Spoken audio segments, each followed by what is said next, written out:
студиото со вас, Славица Арсова. Добар ден и добре дојдовте. На почеток настаните кои го одбележаа денот. Удар во чело со кој ќе се подобри состојбата во судството или упад на владата во судската власт. Партиите ги исцртаа линиите во пресрет на утрешните интерпелации за членовите на судскиот совет. Кон ЕУ или кон САД, каде треба да се позиционира Македонија во надворешната политика, собраниска дебата, но и јавни препирки по интервјуто на Пендаровски за Сител. Сопруг на државната секретарка добива тендери во Министерството за дигитална трансформација. Опозицијата обвинува за судир на интереси, министерот негира. Нема да се оди контра ставот на граѓаните. Паркингот на Клинички ќе се решава со нов тендер. Хаосот продолжува. Убиецот од паркингот кај стоковна куќа Мост призна вина. Тврди дека бил дрогиран и немал план да убива. Немири и насилство во Букуреш по отврлената кандидатура на екстремно десниот Ѓорџеску. А во овие вести во живот пред собранието за очекувањето од утрешната седница за интерпелација на 5 членови на Судскиот совет избрани од парламентот. Останете со нас, почнуваме со вести.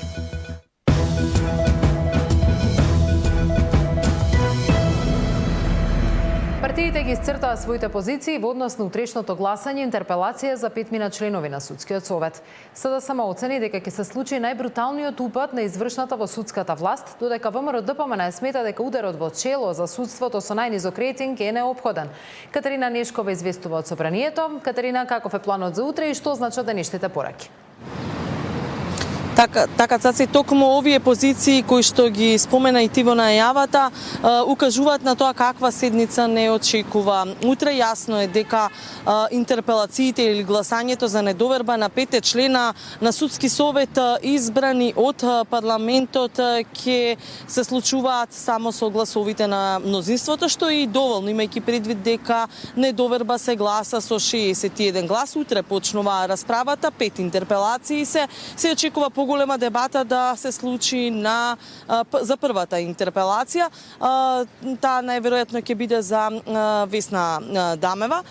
Иако опозицијата денеска кажа дека ова е всушност упад на власта во судството и сериозен удар на уставниот поредок, ги сметаат како неуставни овие интерпелации, иако се работи според власта за функционери кои што се избрани од самото собрание, па по тој основ има и право парламентот да гласа за нивна недоверба. Партиските ставови со какви аргументи ќе излезат власта и опозицијата гледаме во прилогот. Опозицијската СДСМ застанува во одбрана на Судскиот совет и покрај критиките на јавноста за неговата работа. Партијата на Филипче утре ќе дебатира, но нема да учествува во гласањето по интерпелациите на 5 члена на Советот. За опозицијата гласањето за недоверба на членовите што ги избрал парламентот е упад на извршната власт и напад на уставниот поредок. Неприфатлив е и предлогот за смена на државниот обвинител Коцевски. Обвинуваат дека власта смислено прави целосна партизација и политичка контрола врз правосудната власт. Ако Судскиот совет биде срушен на ваков начин, следни ќе бидат судиите што не се по волја на власта. Потоа ќе следуваат и нарачани пресуди, како што впрочем сме гледале и во минатото. Исто така, ако обвинителот биде сменет на ваков начин, без почитување на законите, следни ќе бидат сите што не му се по волја и нема да може, сите оние што нема да сакаат да работат по инструкциите на Мицковски. И токму затоа брзаат, и токму затоа тие го игнорираат законот, меѓутоа токму затоа и СДСМ никогаш нема да го поддржи ова насилно уништување на правната држава и особено на уставниот поредок.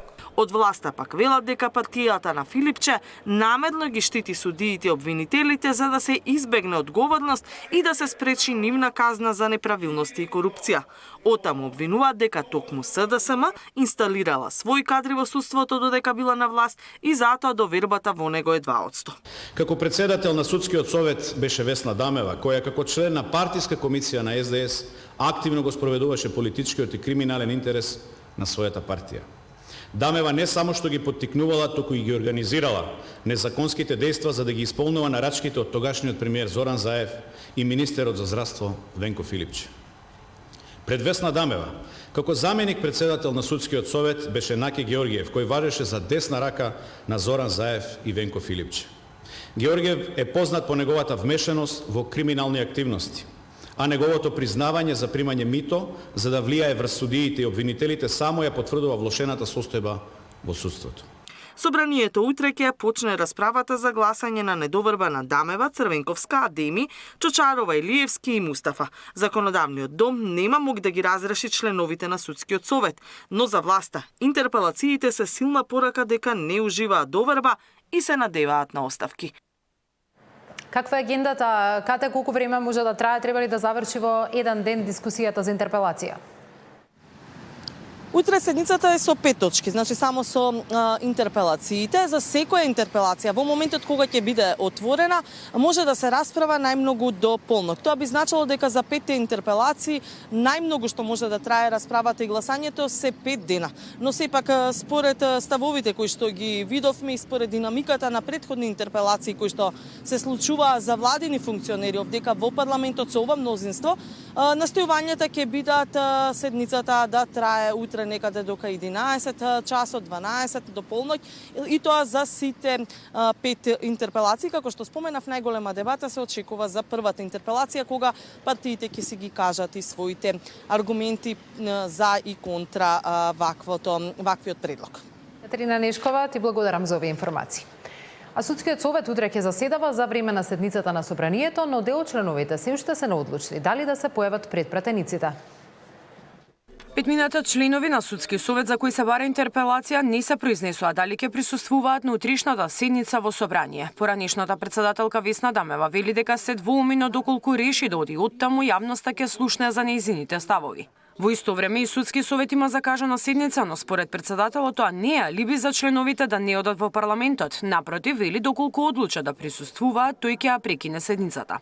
Камбовски не сакаше да коментира дали членовите треба да си поднесат оставка. Смета дека тоа е личен чин. Ние не знаевме кога се закажуваше дека ќе биде точно на таа дата и собраниската седница. Нашава седница воопшто не пречка таа да биде одржана и обратно, собраниската пак да биде пречка нашава да се одржи. Доколку некој од колегите изрази желба да отиде таму и да даде изјава, ние тука ќе прекинеме седницата и ќе го чекаме колегата да се врати. Значи нема да има никаква пречка ни во собрание, ниту во судскиот совет. Очекувате ли оставки? Не знам, значи тоа е личен чин, индивидуална одлука е, не можем јас ниту очекувам, ниту не очекувам, не знам како ќе се одлучат колегите. Набрзо Судски совет ќе одлучува за нов председател на Врховниот суд. Во среда истекува мандатот на актуелниот председател, а за челната позиција пријавени се двајца кандидати. Актуелната председателка Беса Адеми и уште еден судија од Врховен Африн Фидани. Остана уште тест за интегритет и психолошкиот тест. Тоа не успеа да го направат, а предпоставувам бидејќи имавме повеќе од 70 кандидати од академија кои што исто така се тестира и предпоставувам тоа беше причината што повеќе се даде приоритет таму бидејќи беа многу кандидати и тука се пролонгира. Меѓутоа за брзо време ќе биде изборот. На денешната седница судијата Џемали Сеите е избран за в.д. председател на Врховен. Мирјана Давидовска, Сител телевизија. Власта и денеска ги обвинува Пендаровски и СДСМ дека ги рушат националните позиции на државата со критиките за позиционирањето зад политиките на администрацијата на Трамп. СДСМ денеска порачува дека треба како држава да се поставиме помеѓу САД и Европската унија, а не да заземаме страна. Пендаровски и СДСМ ги рушат националните позиции и не можат да се помират со фактот дека владата гради силни односи со САД. 2 дена по интервјуто на Пендаровски за Сител остри реакции на негова адреса од владеачката партија. Кому му служеа изјавите на Стево Пендаровски дека од амбасадори дознал кои се позициите на владата и како таа се бори за националните интереси во однос на интеграцијата во Европската унија. Дали Стево Пендаровски свесно ја минира Македонија или во еуфорија пред камера, глумејќи аналитичар, не знае што кажува. Без разлика, дали свесно или не, Пендаровски уште еднаш ја докажа својата оговарачка природа на предавство и откривање на националните позиции. Пендаровски е поранешен председател и има право да каже што сака, велат од СДСМ. Оттаму бараат владата да води политика која ќе се позиционира меѓу интересите на САД и Европската унија. Инсистираме на целосно усогласена меѓународна политика, а не конфузна политика која што истовремено ќе одржи баланс помеѓу стратешките партнери Соединетите Американски држави, како и асоцијативниот статус како субјект што го имаме со Европската Унија. Ниту една политика не смееме да ја привилегираме, особено што контекстот тоа не ни го дозволува, имајќи ги предвид сите глобално политички динамики, кои што, за жал, секогаш во такви динамики најмаличките земји се најзагрозени. Пендаровски во интервју за Сител ја критикуваше владата што одбрала да ги следи политиките на стратешкиот партнер, коментирајќи дека било аматерски да се застане на страната на Америка во нејзините несогласувања со Европската Унија. Александар Спасовски, Сител телевизија. Позиционирањето на Македонија кон САД и ЕУ беше централна тема и на комисиите за европски прашања. Денеска амбасадорот на Полска како претседавач со ЕУ ги презентираше приоритетите, меѓу кои клучен е безбедноста на европскиот континент. ВМРО, ДПМН и СДСМ се судри околу ставовите на македонската влада. Дали таа е за Доналд Трамп или за Доналд Туск? Да се изгради Европа која ќе биде отпорна на безбедносните предизвици во новата геостратешка реалност. Ова е еден од клучните приоритети на полското претседавање со Унијата, кој денеска пред пратениците го презентираше амбасадорот Бримора. Иако не е на врвот на приоритетите, Бримора го потенцираше и проширувањето со земјите од Западен Балкан, без да ги спомене уставните измени како клучен услов, порача дека Полска го поддржува европскиот пат на земјава и на сите земји од регионот, но според заслуги. Ние веруваме дека политиката на проширување на ЕУ може значително да придонесе во постигнување на нашите безбедносни цели и затоа прашањето на проширувањето останува во центарот на нашето внимание. Во текот на нашиот мандат, полското претседателство е посветено да го води напред процесот на пристапување на сите партнери и во Западен Балкан и во источните земји, согласно со пристапот на заслуги. Исто така сакаме постојан или континуиран диалог со САД. Не смееме да си дозволиме луксуз на вклучување во вакви спорови кога трансатлантската безбедност е загрозена. Дебатата помеѓу пратениците од власти и опозицијата пак се фокусираше на тоа каква позиција треба да завземе Македонија во новата геостратешка реалност по промената на американската администрација. Во денешно време, ако се постави прашањето за кого си, дали си за Америка или си за Европа, најдобро е да се одговори дека јас сум за Доналд. Без да се каже презимето, бидејќи Доналд е и председател на Америка, а Доналд е и премиер на Полска. Така што се надевам дека името на овие двајца лидери ќе може, освен тоа што е исто, да донесе и до поблиска комуникација помеѓу двете страни на Атлантикот. Партнерството со Европа и со Соединетите Американски држави сметам дека треба да се покаже на дела, со дела. Сметам дека гласањето воздржани за двете резолуции во Генералното собрание на Обединетите нации беше голема стратешка грешка на нашата влада, да не се подржи ниту една резолуција која што всушност значи на различен начин постигнување на мир во Украина. Мислам дека е недозволиво. Во следните недели Бримора најави можна средба на премиерот Мицкоски со полскиот премиер Туск, кој до крајот на јуни претседава со Европскиот совет. Деспина Тодоровска, Сител телевизија. Председателката Селјановска Давкова ги подпише указите со кои се отповикуваат 8 амбасадори од должноста, бидејќи заминале на тие позиции без да исполнат законската обврска пред работното тело на собранието. На тој начин повлечени се амбасадорите од Босна и Херцеговина, Шведска, Белгија, Бугарија, Чешка, Црнагора и Велика Британија. Амбасадорите кои се менуваат законски се обврзани пред да бидат назначени да ги презентираат своите согледувања за односите со државата на приемот или меѓународната организација пред работното тело на собранието надлежно за надворешна политика, а 8 од 9 од повикани не го направиле тоа. Една амбасадорка се отповикува во редовна постапка поради завршување на мандатот. Станува збор за амбасадорката во Советот на Европа. Со овој указ на председателката мандатите на сите овие амбасадори завршуваат на 30 април.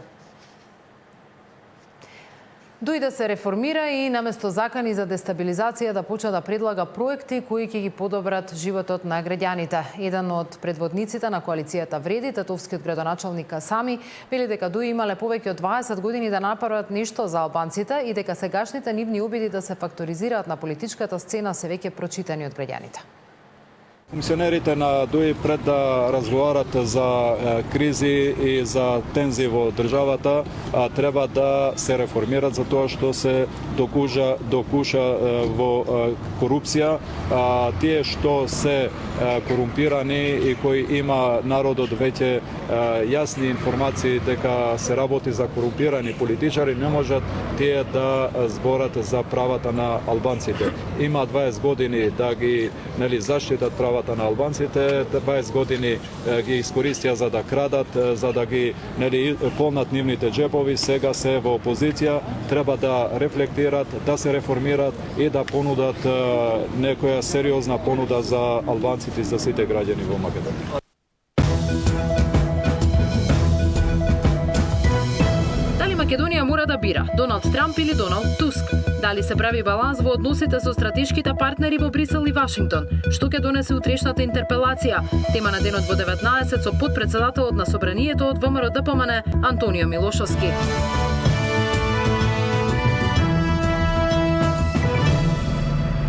Сопругот на државната секретарка во Министерството за дигитална трансформација добивал тендери од ова министерство. Ова го објави СДСМ, барејќи постапка да отворат антикорупционерите и јавното обвинителство. Министерот Стефан Андоновски вели дека се било по закон, а државната секретарка немала влијание во делот на јавните набавки. Сопругот на државната секретарка во Министерството за дигитална трансформација, Гордана Клинчарова, добил 2 тендери во истото министерство во вредност од околу 50.000 евра, што според опозицијската СДСМ отвара сериозни прашања за можен конфликт на интереси. Фирмата што ги добила договорите претходно била дел и од проектот Скопје 2014, а финансиски ја поддржувала и општината Аеродром, токму во периодот кога Клинчарова била раководител за финансии.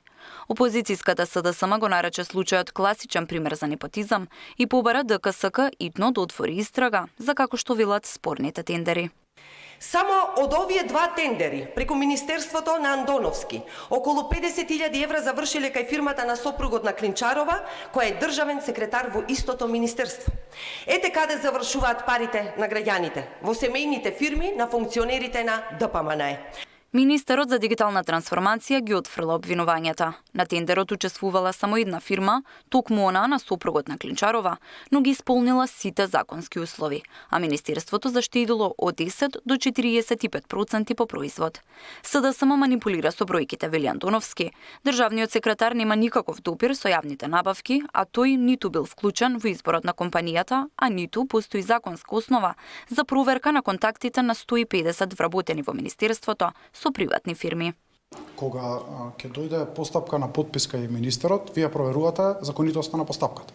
Кога од комисијата кажуваат дека има еден пријавен на соодветната јавна набавка и дека ги исполнува сите услови, ваша задача е да ја подпишете јавната набавка. До подписот јас не знаев дека постои ваква фирма, но заради презимето истражив и бев ставен во една ситуација да, доколку ја поништам постапката, го става Министерството на трошок да се спроведуваат против нас судски постапки, кои што биле пракса во минатото и да плаќаме пенали, затоа што фирмата, ќе повторам, ги исполнила сите законски услови. И нема ниту една законска пречка зашто таква фирма не треба да учествува на јавна набавка. Андоновски ги повика и ДКСК и обвинителството доколку сметаат дека наводите за тендерите се спорни да ги истражат, а тие како министерство ќе ги достават сите документи. Тамара Дичевска, Сител телевизија. Се очекува со нов тендер да се решава проблемот со паркингот на Клинички, откако владата рече дека ќе ја слуша јавноста и нема да склучи договор со албанската ѓока, која единствена се јавила на претходниот повик. Во меѓувреме, полесно е да се дојде до преглед кај специјалист, отколку до паркинг место. Доколку дојдете во 7,5 часот наутро, можеби ќе најдете слободен паркинг. Меѓутоа, секое влегување на Клинички после 9 или 10 часот е вистинска лотарија. И полесно ќе закажете преглед, отколку да најдете место за паркирање. Нервозни граѓани и пациенти, свирења, гужви и хаоси по улиците и по тротоарите. Така е денеска. Истото беше и во петокот, но и со години наназад. Паркингот е болна точка за секој кој има потреба на клиниките. Јас го извртев, влегов, го извртев и чекав во долната уличка 50 дивизија 30 минути да излезам, па да однесам колата на Цветен пазар, па да дојдам пешки да си ја завршам работата. Воопшто не е лесно. Влегов од таму, 20 минути изгубив додека најдов паркинг и на крај тупо во сај пложо и плюс ме блокирал. Па 1:40 минути. до сега. Па сега дали ќе најдеме, ќе видиме. А ако имате итно закажано преглед? Преглед, ако имаме итно, ќе се молиме. Нели, ако не примат. Хаос не видам, не знам. Страшно. Први вртам еден круг, па два круга, па три круга, па некој да излезе, јас да влезам и така. Нема, каде? Ево се шета човеку тамо, више од пола сат. Нејасно уште колку долго ќе продолжи хаосот со паркирање на клинички. Ѓока од Албанија, која како единствена фирма го доби тендерот, веднаш ќе ја зголеми цената на 50 денари од час, а ќе биде во форма на јавно-приватно партнерство.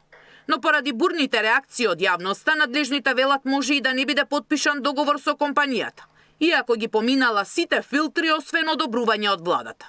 Многу ми значи гласот на јавноста. И по тоа ќе видиме, ќе процениме како влада, па и како Министерство за здравство, дали да го тераме процесот или да се вратиме од почеток и уште еднаш да објавиме тендер за катни гаражи во клинички центар, меѓутоа треба да го имаме во предвиди тоа, дека би требало тоа ќе трае уште една година. Неколку министри за здравство повеќе од 10 години ветуваа решавање на паркирањето во клинички со изградба на катни гаражи. Но освен физибилити студии и најави, на терен состојбата е хаотична, а граѓаните велат и здрави ке се разболат додека најдат паркинг место. Сања Димитровска, Сител телевизија. Убиецот од паркингот кај Стоковна куќа Мост призна вина. Тврди дека бил дрогиран и немал план да убива. Немири и насилство во Букуреш по отфрлената кандидатура на екстремно десниот Ѓорѓеску.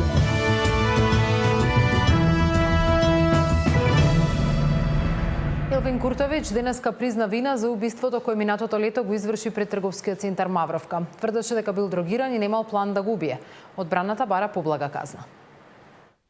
Убиецот кој минатото лето го застрела 59-годишниот Васил Евтимов на паркингот кај Мавровка призна вина. 40-годишниот Елвир Куртовиќ во судницата рече дека излегол од затворот Идризово на викенд и не се вратил. Постојано се дрогирала и на денот на убиството бил под дејство на кокаин. Жал ми е за стореното. Не сакав да го убијам човекот. Се случи несреќа. Во моментот и неколку денови предходно бев под дејство на дрога. Со истиот пиштол за кој немал дозвола, Куртовиќ пукал и кон четворицата полицајци кои биле вклучени во неговата потрага.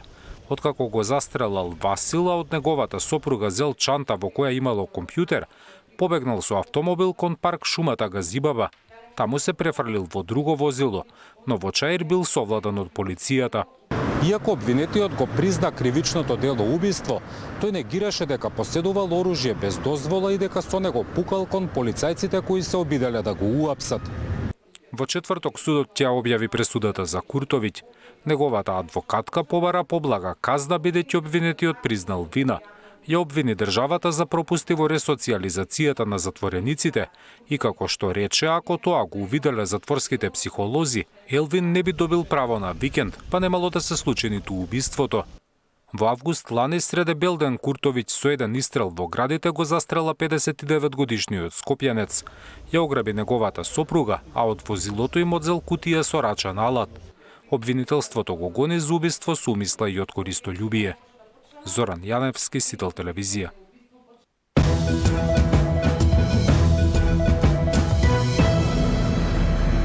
Јагленот како енерген за производство на струја нема да се исфрли од употреба во роковите кои ги постави Европската унија до 2030 година.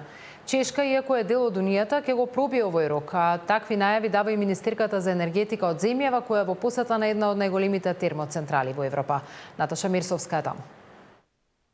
Јагленот како енерген за производство на електрична енергија се поизвестно е дека ќе се користи уште долго време во голем дел од европските земји. И покрај барањата и агендите на Унијата постепено да се исфрли до потреба, за да се обезбедат доволни количини на струја. Роковите ќе бидат пробиени. Чешка според стратегијата треба целосно да го замени јагленот во 2033 година, но според надлежните, тоа тешко дека ќе се оствари. Има доволни количини на јаглен за следните неколку децении. Реална датум у Чешка е можно 2030, можно 2040. Тоа уште не знамо. Ми имамо варијанте атомске термоелektrани, имамо две. Они планирају до 2033-35 године. То значи уште 10 години. Македонската делегација предводена од министерката за енергетика Божиновска во посета на една од најголемите термоцентрали во Чешка, Тушемице. Вели, иако и Македонија има рок за изфрлање на јаглено до 2030 година, се поизвестно е дека рокот ќе се пролонгира.